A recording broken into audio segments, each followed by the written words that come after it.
Class 10 की physics की पहला चैप्टर है प्रकाश का परावर्तन तथा अपवर्तन, लाइट रिफ्लेक्शन एंड रिफ्रैक्शन। ठीक है, सबसे पहले हम लोग पढ़ते हैं लाइट के बारे में। लाइट में एक प्रकार की विकिरण ऊर्जा है। प्रकाश क्या है? एक प्रकार की विकिरण ऊर्जा जो वस्तु पर पड़कर वस्तु को दृश्य करती है, यानी हमने देखने में सहायक होती है या वस्तु को देखने में सहायक होती है, उसे हम क्या कहते हैं? प्रकाश कहते हैं। याद रखिएगा, एक विकिरण ऊर्जा है ना, जो हमें प्रत्यक्ष रूप से दिखाई नहीं देती। ठीक है, प्रकाश के गुण में आप पढ़ेंगे तो प्रकाश सीधी रेखा में चलता है, ब्रेक नहीं होता, मुड़ता नहीं। प्रकाश एक प्रकार की विकिरण ऊर्जा है। प्रकाश एक अनुप्रस्थ विद्युत चुंबकीय तरंग होती है। याद रखिएगा, ये विकिरण ऊर्जा होती है, सीधी रेखा में चलती है और विद्युत चुंबकीय तरंग होती है। प्रकाश वस्तु को देखने में सहायक होती है। प्रकाश स्वयं नहीं दिखती। याद रखिएगा। दूसरा, प्रकाश का तरंग दैर्ध्य 39 एंगस्ट्रॉम से 78 एंगस्ट्रॉम तक होता है।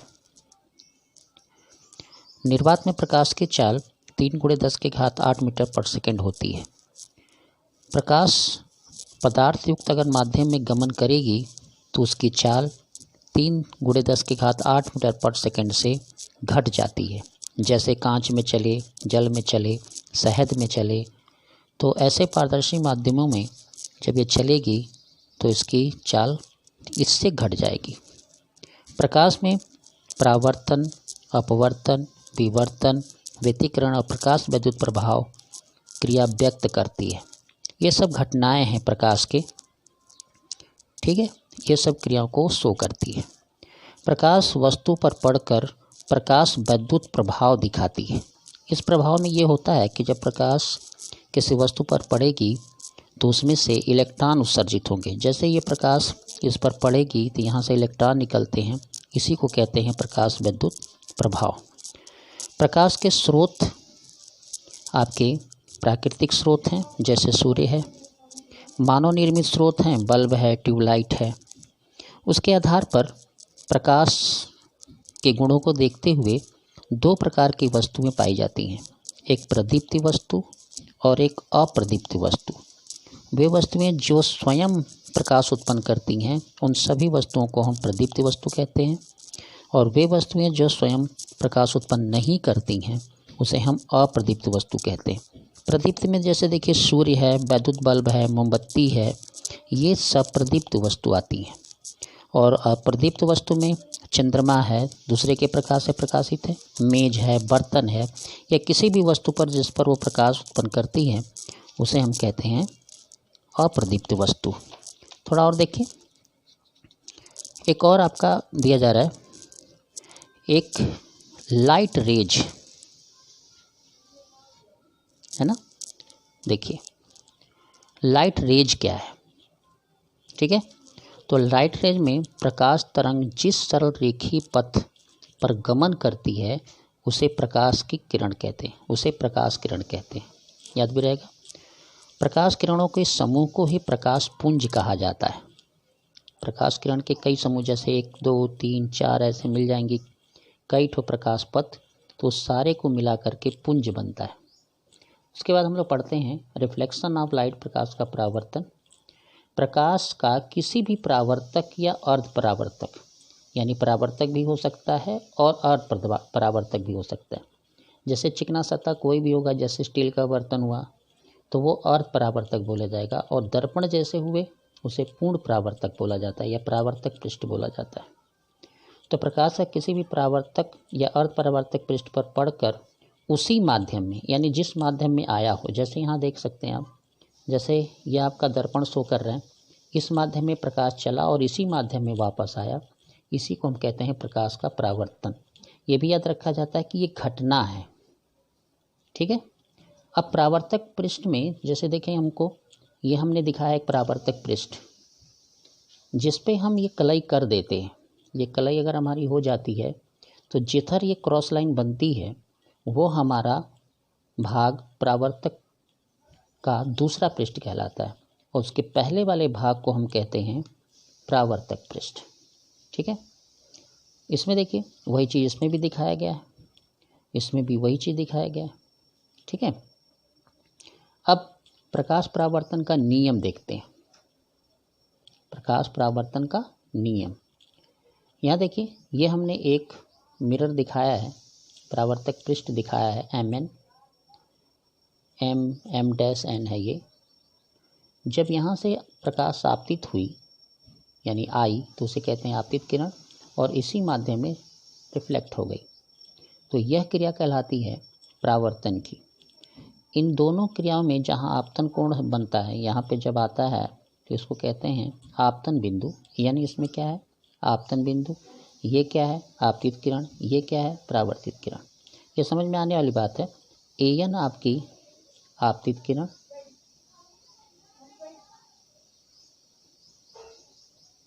ठीक, और जो आपकी NB है ये परावर्तित किरण, समझ में आ गया होगा।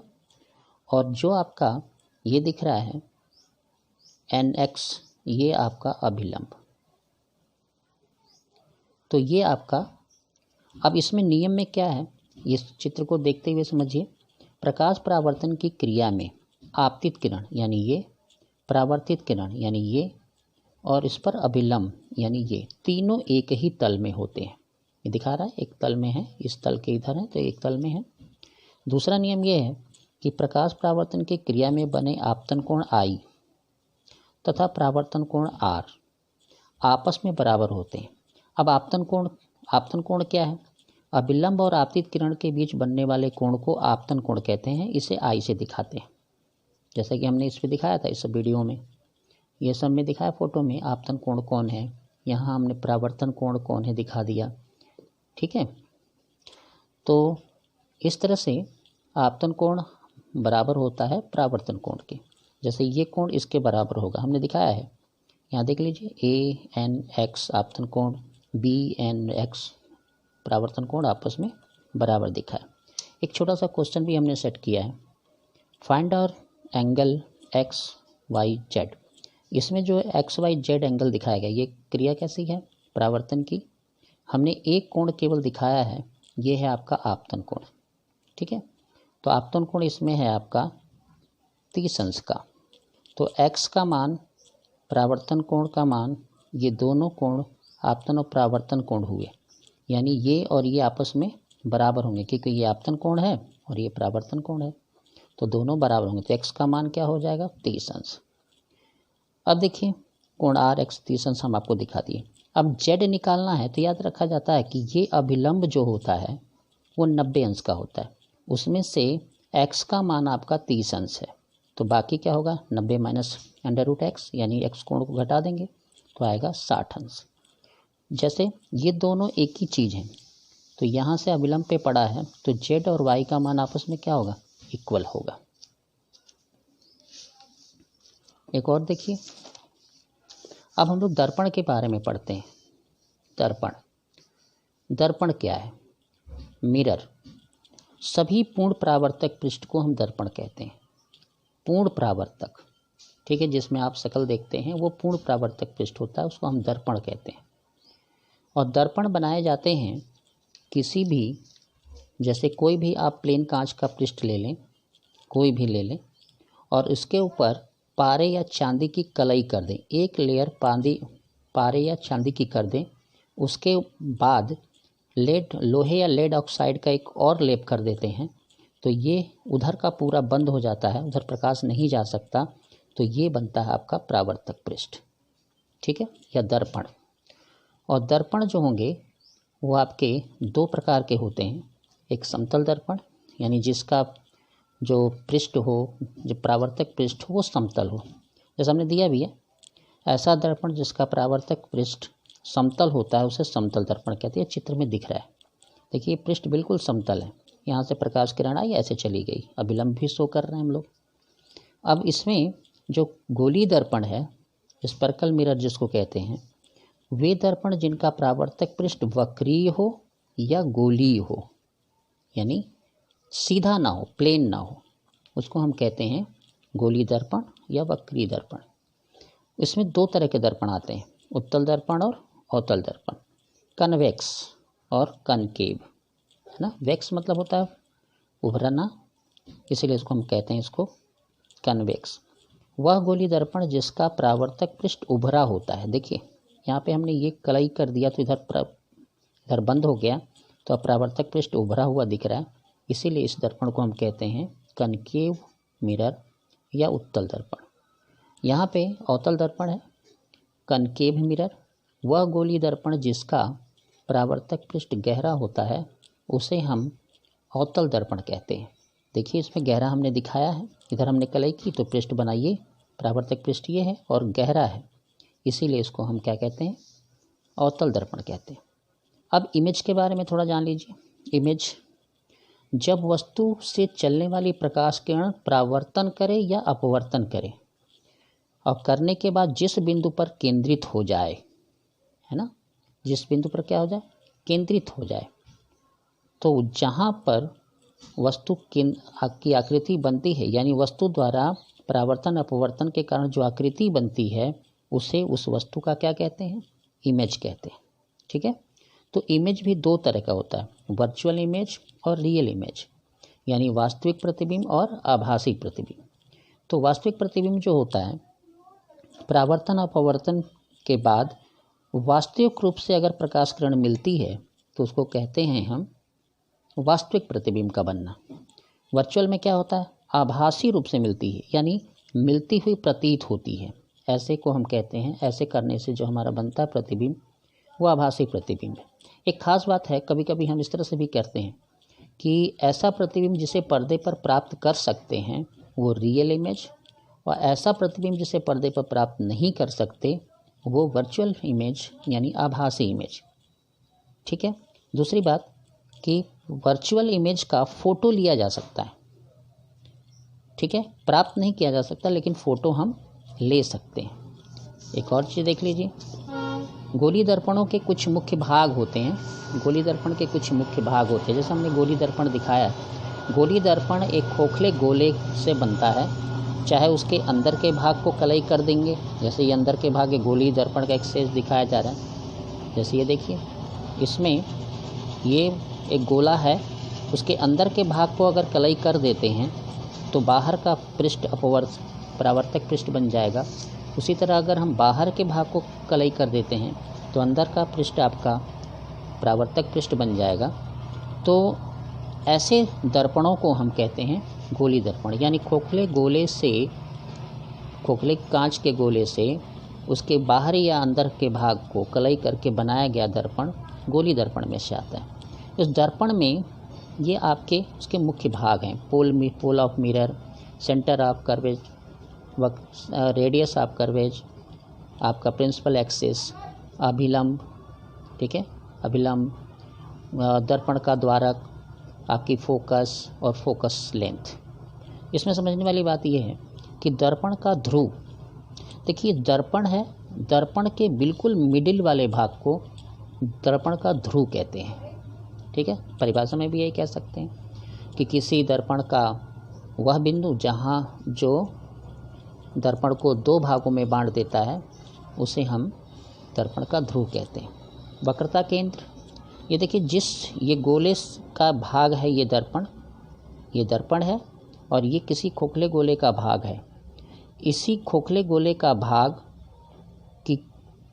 का केंद्र इस दर्पण का वक्रता केंद्र कहलाती है। ये परिभाषा भी है कि जो गोली दर्पण जिस खोखले गोले का भाग होता है उस गोले की केंद्र को उस दर्पण का वक्रता केंद्र कहते हैं। वक्रता त्रिज्या है, देखिए ये ध्रुव से वक्रता केंद्र के बीच की दूरी को हम वक्रता त्रिज्या भी कहते हैं। ठीक है, आप ऐसे परिभाषा भी लिख सकते हैं कि गोली दर्पण के ध्रुव से उसके वक्रता केंद्र के बीच की दूरी को हम वक्रता त्रिज्या कहते हैं, इसे हम r से दिखाते हैं। ठीक है, मुख्य अक्ष क्या है, दर्पण के ध्रुव से लंबवत खींची गई सारी लाइन, ये जैसे लंबवत खींची हुई है, इसको हम कहते हैं मुख्य अक्ष। यहाँ से ये देख रहे हैं ऐसे जा रही है, ये मुख्य अक्ष है। इसको प्रिंसिपल एक्सिस बोलते हैं। अभिलंब क्या है? दर्पण के इस साइड तक मुख्य जाती है, लेकिन अभिलंब हमेशा दर्पण में आपतित किरण की तरफ शो किया जाए। जैसे आपतित किरण आएगी ऐसे जाएगी, तो ये यहीं से जाएगी, ये उसका क्या कहलाएगा? अभिलंब कहलाएगा। द्वारक क्या है? जो दर्पण का यहाँ से ये तक भाग है, ये वाला भाग, इसी को हम कहते हैं दर्पण का द्वारक। यानी जहाँ से प्रकाश किरण चले, जहाँ पर आपतित हो सके, उसे हम दर्पण का द्वारक कहते हैं। जैसा हमने दिखाया एस एस डैश। फोकस क्या है? ठीक है, फोकस क्या है?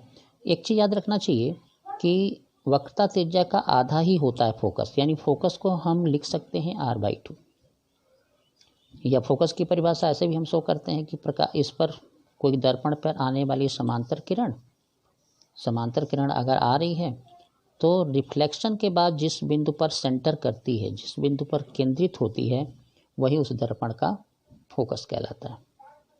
फोकस दूरी क्या है? दर्पण के ध्रुव से फोकस बिंदु के बीच की दूरी को क्या कहते हैं? दर्पण का फोकस कहते हैं, गोली दर्पण का फोकस कहते हैं। एक बात और याद रखना चाहिए कि जो अवतल दर्पण है, अवतल दर्पण का फोकस दूरी निगेटिव होती है, फोकस भी निगेटिव होता है, वक्रता त्रिज्या इसकी निगेटिव होती है, और इसका वक्रता केंद्र भी निगेटिव होता है। ये उत्तल दर्पण का है, ये उत्तल दर्पण आपको दिख रहा है, उभरा हुआ भाग है।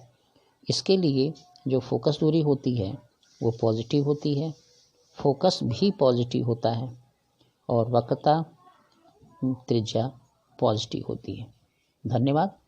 बार बार अगर वीडियो को आप पढ़ेंगे तो आपको कुछ न कुछ इसमें से नया मिलता जाएगा और आपको आसानी से समझ में आएगा। वीडियो को कई बार देखने से ही सारी चीज़ें समझ में आती है। एक चीज़ और करिएगा, आप इस सब का नोट्स बना लीजिएगा। धन्यवाद।